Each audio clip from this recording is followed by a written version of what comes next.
ആയിഷ എഴുന്നേറ്റ് ബാൽക്കണിയിൽ പോയിരുന്നു. കുറച്ചു സമയം ഒറ്റയ്ക്കിരുന്നപ്പോൾ തന്നെ വീണ്ടും ഓർമ്മകൾ അവളിലേക്ക് നോവായി കടന്നു വന്നു. ഒരു മനുഷ്യന്റെ സന്തോഷത്തെ കൊന്നുകളയാൻ ഓർമ്മകളേക്കാൾ വലിയ വിഷം ഇന്നേവരെ കണ്ടെത്തിയിട്ടില്ല എന്ന് ആയിഷ തിരിച്ചറിഞ്ഞ നിമിഷങ്ങളായിരുന്നു അത്.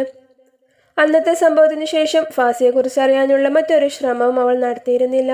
മാത്രമല്ല, ഷാഹിയുടെ സാന്നിധ്യം പലപ്പോഴും അവളെ ഫാസിയുടെ ഓർമ്മകളിൽ നിന്നും മാറി നിൽക്കാൻ സഹായിച്ചിരുന്നു. ഹലോ മാഡം, എന്താണ് ചന്ദ്രനെ നോക്കി കിനാവ് കാണുന്നേ? ശബ്ദം കേട്ട ആയിഷ പുറകിലേക്ക് നോക്കി. തന്റെ പുറകിൽ വാതിലിൽ ചാരി നിൽക്കുന്ന ഷാഹിയെയാണ് അവൾ കണ്ടത്. ഒന്നുമില്ല, ഞാൻ ഉറക്കം കിട്ടാത്തത് കൊണ്ട് വെറുതെ ഇവിടെ വന്നിരുന്നതാ. വെറുതെ ഇരുന്ന ആളുടെ കണ്ണെന്തിനാ നിറഞ്ഞിരിക്കുന്നേ? നിലാവിന്റെ വെളിച്ചത്തിൽ ആയിഷുവിന്റെ കണ്ണുകൾ തിളങ്ങുന്നത് കണ്ട് ഷാഹി ചോദിച്ചു. ആയിഷ അതിന് മറുപടിയൊന്നും നൽകാതെ ചന്ദ്രനെ തന്നെ ഉറ്റുനോക്കിക്കൊണ്ടിരുന്നു. ആയിഷോ, നിനക്കെന്തെങ്കിലും സങ്കടമുണ്ടോ? പഠിക്കാൻ പോവാൻ കഴിയാത്തതിലോ മറ്റോ? അന്ന് എന്നോട് പറഞ്ഞിരുന്നില്ലേ? പഠിക്കാൻ പോവാൻ കഴിയാത്തതിലുള്ള സങ്കടം പിന്നെ ഇല്ലാതിരിക്കില്ലല്ലോ. അതിന് നിന്നോട് പഠിക്കാൻ പോകണ്ട എന്ന് ആരും പറഞ്ഞിട്ടില്ലല്ലോ. ഞാൻ പറഞ്ഞിട്ടില്ല, എന്റെ വീട്ടുകാരും പറഞ്ഞിട്ടില്ല. പൊയ്ക്കോളൂ എന്നും പറഞ്ഞിട്ടില്ലല്ലോ. അതിന് പോവട്ടെ എന്ന് നീ ചോദിച്ചോ?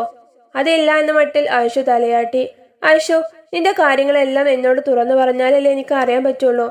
അത് പിന്നെ ഞാൻ എന്തായാലും നാളെ രാവിലെ റെഡി ആയിക്കോ. ഞാൻ കൊണ്ടാക്കാം കോളേജിൽ. അവിടുന്ന് ടി.സി വാങ്ങിയിട്ടൊന്നും ഇല്ലല്ലോ? ഇല്ല, പക്ഷെ വീട്ടിൽ പ്രശ്നമാവോ? എന്ത് പ്രശ്നം? അങ്ങനെ എല്ലാവരുടെ സമ്മതപത്രം വാങ്ങി ഒപ്പുവാങ്ങേണ്ട ആവശ്യമൊന്നുമില്ല. നിനക്ക് പഠിക്കാൻ ആഗ്രഹമുണ്ടോ? ഉണ്ടെങ്കിൽ പഠിക്കുക, ഇല്ലെങ്കിൽ പഠിക്കണ്ട. ഇവിടെ നിന്നെ ആരും ഒന്നിനും നിർബന്ധിക്കുകയോ ഒന്നിൽ നിന്നും നിയന്ത്രിക്കുകയോ ചെയ്യില്ല. ഇതൊക്കെ നിന്റെ വ്യക്തിപരമായിട്ടുള്ള കാര്യങ്ങളല്ലേ? അവളെ സപ്പോർട്ട് ചെയ്തുകൊണ്ടുള്ള ഷാഹിയുടെ വാക്കുകൾ അവളിൽ ആവേശം പകർന്നു. എത്രയൊക്കെ പുരോഗമനം പറഞ്ഞാലും കിട്ടുന്ന പെണ്ണിനെ തൻ്റേത് മാത്രമായ ആവശ്യങ്ങൾക്ക് ഉപയോഗിക്കാനും കുട്ടികളെ നോക്കാനും വീട്ടുജോലി ചെയ്യാനും തൻ്റെ ഇഷ്ടത്തിന് മാത്രം ചലിപ്പിക്കുന്ന പാവയാക്കാനുമെല്ലാം തോന്നുന്ന പങ്കാളിയെയാണ് കിട്ടിയതെങ്കിൽ മിക്കവരും അവരുടെ സ്വപ്നങ്ങൾ അടുക്കളയിലെ അടുപ്പിൽ ഉപേക്ഷിച്ച് തീ കൊളുത്താറാണ് പതിവ്. അതേസമയം ഷാഹിയുടെ വാക്കുകൾ അവളിൽ പ്രചോദനമേകി. ഇനിയെങ്കിലും ആ മുഖം ഒന്ന് തെളിയോ? അത് കാണാൻ വേണ്ടിയിട്ടല്ലേ ഞാൻ ഇത്രയൊക്കെ പറഞ്ഞത്. സമാധാനം തന്നെയാണ്. ആഗ്രഹിച്ചതെല്ലാം നേടാൻ പറ്റിയില്ലെങ്കിലും നേടാൻ കഴിഞ്ഞതൊക്കെ നേടാലോ. അതെ, നേടിയെടുത്താലും അത് നമുക്കുള്ളതല്ല എങ്കിൽ നഷ്ടപ്പെടും. ഇതുകൂടെ അതോടൊപ്പം ഓർത്തു വെക്കണം. എന്തായാലും മതി ഇവിടെ ഇരുന്നത്. ആരെങ്കിലും പെറുക്കിക്കൊണ്ട് പോയാൽ എന്നോടല്ലേ നിന്റെ ഉപ്പയും ഉമ്മയും ചോദിക്കുക. അതുകൊണ്ട് എഴുന്നേറ്റ് റൂമിൽ വന്ന് കിടക്ക്. ഷാഹി അവളെയും കൂട്ടി മുറിയിലേക്ക് പോയി. പിറ്റേന്ന് രാവിലെ അവൾ നേരത്തെ എഴുന്നേറ്റ് കോളേജിലേക്ക് പോകാനുള്ള സാധനങ്ങളൊക്കെ റെഡിയാക്കാൻ തുടങ്ങി. ഷാഹിയൊന്നും ആ സമയം എഴുന്നേറ്റിട്ടുണ്ടായിരുന്നില്ല. ഒരിക്കൽ ഇതുപോലെ ആയിഷ അവളുടെ ബുക്കുകളെല്ലാം അവിടേക്ക് കൊണ്ടുവന്നിരുന്നു. അലമാരയിൽ നിന്നും അത് തിരയുന്നതിനിടയിലാണ് അവൾ ഷാഹിയുടെ ഡ്രസ്സുകൾക്കിടയിൽ ഒരു ഫോട്ടോ മറഞ്ഞിരിക്കുന്നത് കണ്ടത്. അതെന്താണെന്ന് അറിയാൻ ആയിഷന് വല്ലാത്ത കൗതുകം തോന്നി. അവൾ അതെടുത്തു നോക്കി. അതിൽ കല്യാണ ഡ്രസ്സിൽ നിൽക്കുന്ന ഷാഹിയെയും കൂടെ അവനോട് ചേർന്ന് നിൽക്കുന്ന ഒരു പെൺകുട്ടിയെയുമാണ് കണ്ടത്. ആയിഷുനത് വല്ലാത്തൊരു ഷോക്കായിപ്പോയി. അതെന്താണ് സംഭവം എന്നറിയില്ലെങ്കിലും ഷാഹിയെ അവൾക്ക് നഷ്ടപ്പെടുമോ എന്നോർത്ത് ഉള്ളിലെവിടെയോ ഒരു തേങ്ങൽ ഉയർന്നു. അവളുടെ കണ്ണുനീർ ആ ഫോട്ടോയിൽ തുള്ളികളായി ഉതിർന്നു വീണു. പെട്ടെന്ന് ഷാഹി ഉണർന്ന് ശബ്ദം കേട്ട് ആയിഷ ആ ഫോട്ടോ അവിടെ തന്നെ തിരികെ വെച്ച് ഷെൽഫടച്ചു. അതാരാണെന്ന് ഷാഹിയോട് ചോദിക്കണോ വേണ്ടതെന്ന് ആയിഷ ഒരുപാട് തവണ ആലോചിച്ചു, പക്ഷെ ചോദിച്ചില്ല. ആ സമയം അവളുടെ മനസ്സിലെ മറ്റു ചിന്തകളൊന്നും അലട്ടിയില്ല. ആ ഫോട്ടോ മാത്രമായിരുന്നു മനസ്സിലുണ്ടായിരുന്നത്. നിന്റെ ഈ മ്ലാനതാഭാവം ഇതുവരെ മാറിയില്ലേ? കോളേജിലേക്ക് പോകുന്ന വഴിയിൽ വെച്ച് ഷാഹി ചോദിച്ചു. എന്റെ മുഖത്ത് മ്ലാനതയുണ്ടെന്ന് നിങ്ങളോട് ആരാ പറഞ്ഞത്? നിന്റെ മുഖം കണ്ട എനിക്കറിയാലോ. അതിന് ഞാൻ ഹിജാബ് ഇട്ടിട്ടുണ്ടല്ലോ, പിന്നെ എങ്ങനെയാ മുഖം കാണുന്നേ? മുഖം കാണുന്നതിനേക്കാളേറെ നിന്റെ കണ്ണുകൾ കണ്ട എനിക്ക് നിന്നെ മനസ്സിലാക്കാൻ പറ്റും. ഓഹോ, അതെങ്ങനെ? അത് ഞങ്ങൾ ആണുങ്ങൾക്കുള്ളൊരു പ്രത്യേക കഴിവാണ്. ഞങ്ങളുടെ മെയിൻ വീക്ക്നെസ് തന്നെ കണ്ണല്ലേ. എന്തു പറഞ്ഞിട്ട് ഏൽക്കുന്നില്ലല്ലോ. എന്ത് പറ്റിയാവോ? ഷാഹി മനസ്സിലോർത്തു. അവൻ പിന്നെയൊന്നും പറയാൻ നിൽക്കാതെ അവളെ ക്ലാസ്സിലാക്കി കൊടുത്ത് ഓഫീസിലേക്ക് പോയി. കുറെ ദിവസങ്ങൾക്കു ശേഷം സുഹൃത്തുക്കളെ കാണാൻ പറ്റിയതിലും അവസാനിച്ചു എന്ന് കരുതിയ പഠിത്തം തിരികെ ലഭിച്ചതിലുമെല്ലാമുള്ള സന്തോഷങ്ങൾക്കിടയിൽ അവൾ രാവിലെ കാണാനിടയായ ഫോട്ടോ അവളെ വല്ലാതെ അസ്വസ്ഥപ്പെടുത്തി. വൈകുന്നേരം ക്ലാസ് കഴിഞ്ഞ് ഷാഹി തന്നെ അവളെ വിളിക്കാൻ വരാമെന്ന് പറഞ്ഞിട്ടുണ്ടായിരുന്നു. അവൾ അവനെയും കാത്ത് ക്ലാസ്സിൽ തന്നെ ഫോണിൽ ഓരോന്ന് നോക്കിക്കൊണ്ടിരുന്നു. വാട്സാപ്പിൽ ഓരോരുത്തരുടെയും സ്റ്റാറ്റസ് നോക്കുന്നതിനിടയിലാണ് ഫാസിയുടെ സ്റ്റാറ്റസും കടന്നു വന്നത്. അവൾ അത് ഒന്നുകൂടി എടുത്തു നോക്കി. അതെ, ഇത് ഫാസി തന്നെ. അവളുടെ മനസ്സ് മന്ത്രിച്ചു. ഒരു ഹിജാബിട്ട പെൺകുട്ടിയുടെ ഫോട്ടോ ഇടയ്ക്കിടെ കാണിച്ചുകൊണ്ട് വിരഹത്താൽ കള്ളം കുടിച്ച ഒരാൾ ഉറക്കെ കരഞ്ഞതായിരുന്നു സ്റ്റാറ്റസ്. ബാക്ക്ഗ്രൗണ്ടിൽ വല്ലാത്ത ഒരു മ്യൂസിക്കും. ആയിഷുവിന് അതെല്ലാം കണ്ടപ്പോൾ തല പെരിക്കുന്നത് പോലെ തോന്നി. ഇതാണ് അവന്റെ അവസ്ഥ എന്നാലോചിച്ച് അവളുടെ ഹൃദയം പിടഞ്ഞു. ആരും കാണില്ല എന്നുറപ്പുള്ളത് കൊണ്ട് ആയിഷ അവിടെ ഇരുന്ന് പൊട്ടിക്കരഞ്ഞു. ആയിഷു, അവളുടെ തലയിൽ പതിഞ്ഞ കൈകളെ തലയുയർത്തി ആയിഷു പതിയെ നോക്കി. ഷാഹിയായിരുന്നു അത്. എന്തു പറ്റി? എന്താ നിന്റെ കണ്ണൊക്കെ കലങ്ങിയിരിക്കുന്നേ? കരഞ്ഞിരുന്നോ നീ? ഏയ് ഇല്ല, നിങ്ങൾ വരാൻ ലേറ്റ് ആയപ്പോൾ ഒന്ന് മയങ്ങി, അതുകൊണ്ടാവും കണ്ണിങ്ങനെ. ഓ, നേരത്തെ ഇറങ്ങിയിരുന്നു, പക്ഷെ ബ്ലോക്കിൽ വിട്ടുപോയി. സോറി. എന്നാ പോവാം, വാ എഴുന്നേൽക്ക്.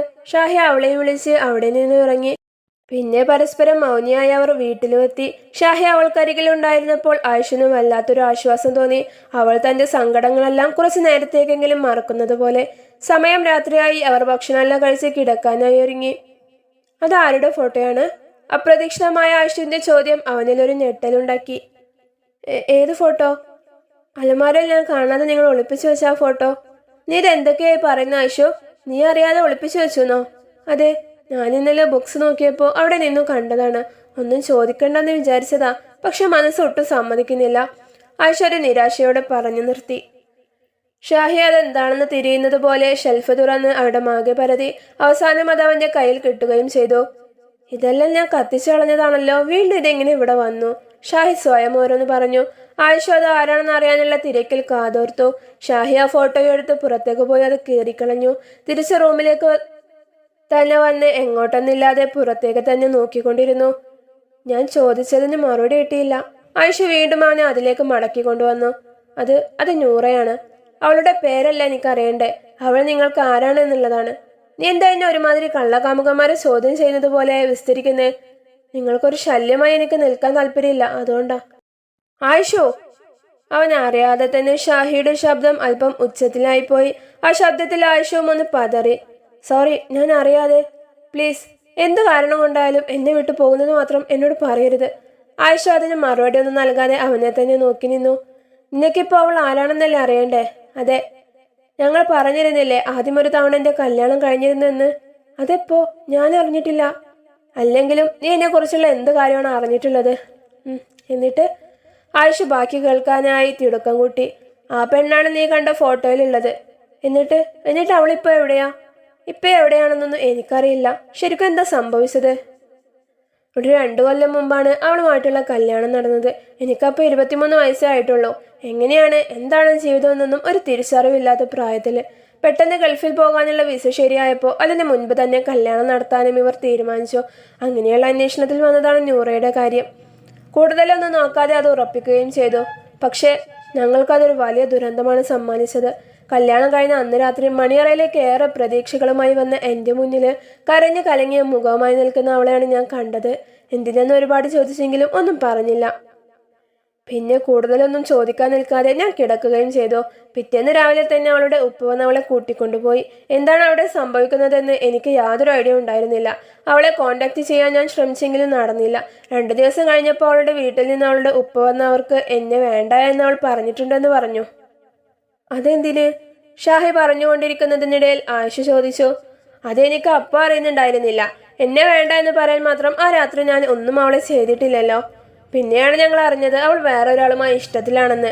അവനോടൊപ്പമല്ലാതെ മറ്റാരുടെയും കൂടെ ജീവിക്കാൻ അവൾക്ക് കഴിയില്ല എന്ന് തെളിയിക്കാൻ ഉപ്പായോടുള്ള വാശിക്ക് കല്യാണം കഴിച്ചതാണത്രേ. ഒരാളുടെ ജീവിതം വെച്ചുകൊണ്ടാണ് അവളുടെ പരീക്ഷണം.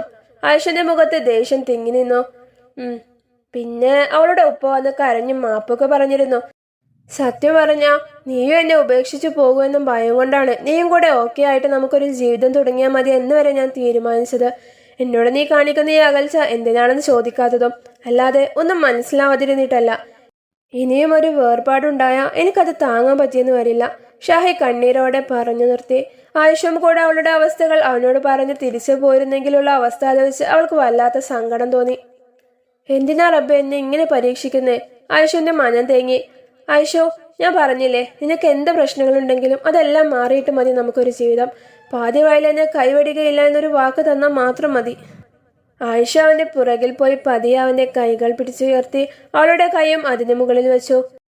ഇനി എന്റെ മരണം വരെ നിങ്ങളെ തന്നെയാണ് എന്റെ ഇണ, കൈവിടില്ല ഒരിക്കലും, സത്യം. ആയിഷന്റെ വാക്കുകൾ കേട്ട് ഷാഹി അവളുടെ കൈകൾ മുറുകെ പിടിച്ചു. ആയിഷ ഈ കാര്യം അറിഞ്ഞത് അവളുടെ മനസ്സിലുള്ള ഷാഹിയുടെ സ്ഥാനം കുറച്ചുകൂടെ ഉയർത്തി അവനിലേക്ക് കൂടുതൽ അടുക്കാൻ അതൊരു കാരണമായി. 6 മാസങ്ങൾക്കു ശേഷം ദിവസങ്ങൾ വീണ്ടും ശരവേഗത്തിൽ കടന്നുപോയി.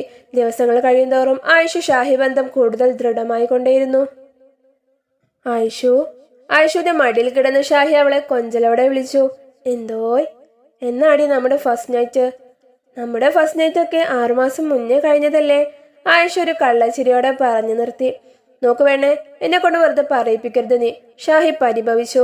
അതിനൊക്കെ ഇനിയും സമയമുണ്ടല്ലോ. ആദ്യം നമ്മൾ മനസ്സുകൊണ്ട് പൂർണ്ണമായി അടുക്കട്ടെ, ബാക്കിയൊക്കെ പിന്നെ. എന്തൊക്കെ പറഞ്ഞാലും ഞാനൊരു പുരുഷനാണ്, എനിക്കുണ്ടാവും വികാര വിചാരങ്ങളൊക്കെ, അത് നിനക്ക് ഓർമ്മ വേണം. ആയിക്കോട്ടെ, അതൊന്നും വേണ്ടാന്ന് ഞാൻ പറഞ്ഞിട്ടില്ലല്ലോ. കുറച്ചുകൂടെ കഴിയട്ടെ, ഒരു ഉമ്മയെങ്കിലും തന്നോട്ടെ ഞാൻ. ഷാഹി എഴുന്നേറ്റ് അവളുടെ മുഖത്തിന് നേരെ മുഖം തിരിച്ചു വെച്ചു. അത് പിന്നെ ആയിഷ എന്തെങ്കിലും പറയാൻ തുടങ്ങുന്ന മുന്നേ ഷാഹി അവന്റെ വിരലുകൾ അവളുടെ അധരത്തിൽ വെച്ച് അവളെ നിശബ്ദയാക്കി. എവിടെ നിന്നോ ദിശ തെറ്റി വന്ന ഇളങ്കാറ്റ് അവളുടെ തട്ടം തലയിൽ നിന്നും കഴുത്തിലേക്ക് വീഴ്ത്തി ഓമനയോടെ പുറത്തേക്ക് നിന്നിരുന്ന മുടിയിഴകളെ പാറിക്കളിപ്പിച്ചു. തട്ടുമില്ലാതെ ആദ്യമായി തന്റെ പെണ്ണിനെ കണ്ട ഷാഹി അവളുടെ സൗന്ദര്യം മതിവരുവോളം ആസ്വദിച്ചു. എന്തിനോ ഒന്നിന് തുടക്കം കുറിക്കുന്നുവെന്ന് തോന്നിപ്പിക്കും പോലെ ഷാഹി അവളുടെ കവളിൽ പതിയെ ചുംബിച്ചു. അവന്റെ ചുണ്ടുകൾ അവനറിയാതെ തന്നെ ആയിഷുവിന്റെ അതരങ്ങളെ വാരി പുണരാനായി നീങ്ങിക്കൊണ്ടിരുന്നു. പക്ഷെ അടുത്തെത്തിയപ്പോഴേക്കും ആയിഷ എഴുന്നേറ്റ് ചിരിച്ചുകൊണ്ട് പുറത്തേക്കോടി, പിറകെ ഷാഹിയും.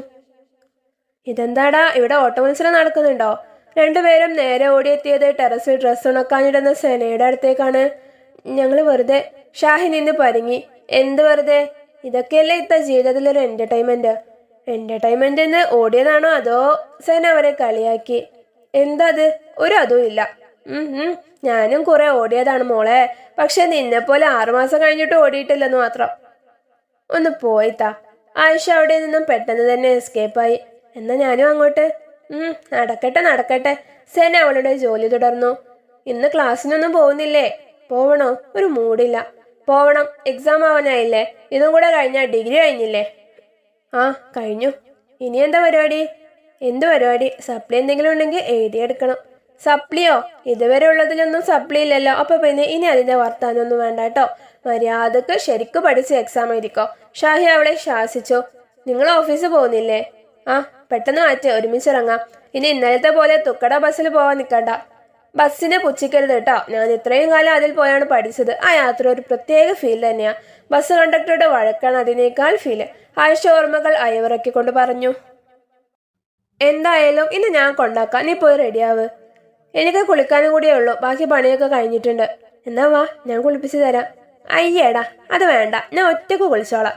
നിന്റെ കാമുകനൊന്നും അല്ലല്ലോ, ഭർത്താവല്ലേ? ഷാഹി അല്പം അധികാരത്തോടെ പറഞ്ഞു. ഭർത്താവായാലും കർത്താവായാലും ഞാൻ ഒറ്റക്ക് കുളിച്ചോളാം. ആയിഷാദം പറഞ്ഞ് ഡ്രസ്സ് എടുത്ത് കുളിക്കാനായി ബാത്റൂമിലേക്ക് പോയി.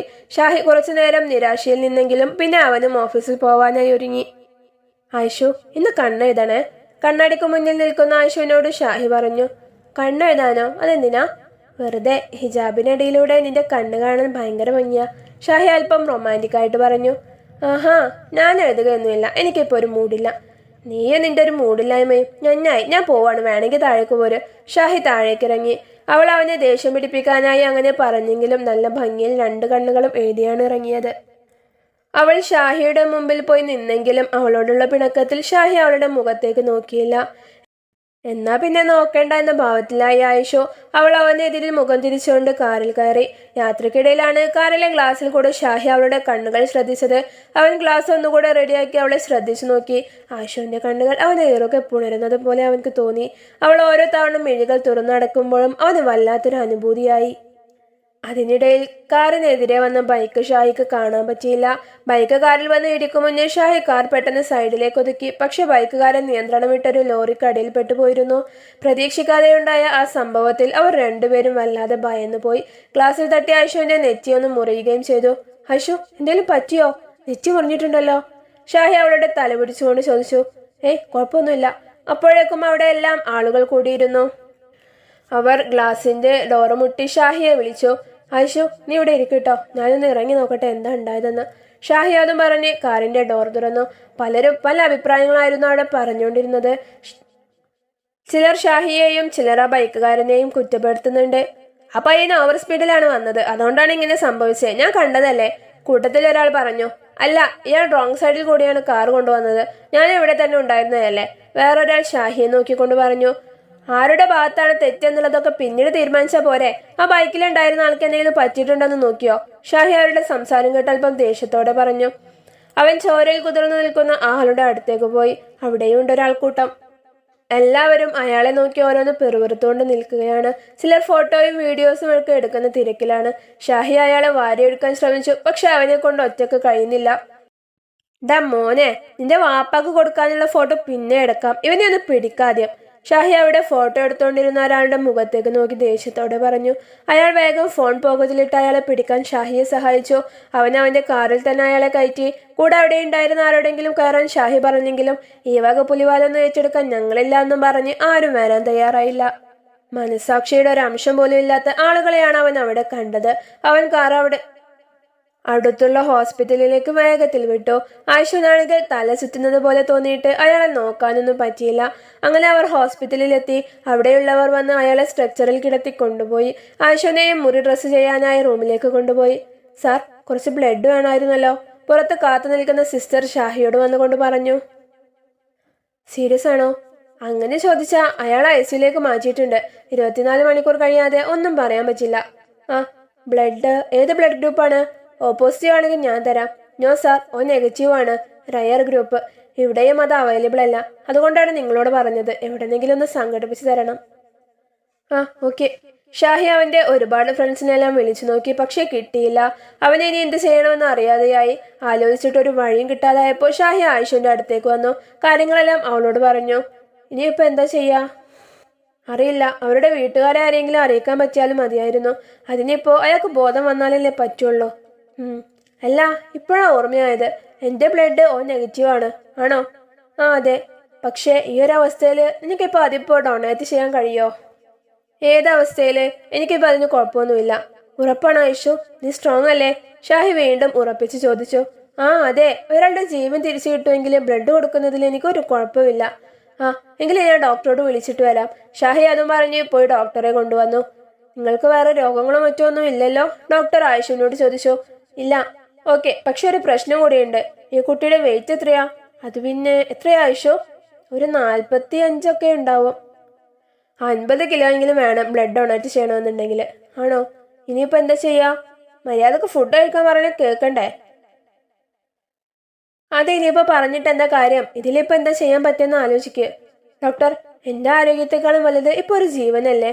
ഞാൻ ബ്ലഡ് എടുത്ത് കഴിഞ്ഞ് നല്ലോണം ശ്രദ്ധിച്ചോളാം. അത്ര വലിയ പ്രശ്നമൊന്നും വരില്ലല്ലോ. കുറച്ച് റിസ്ക് ആണ്.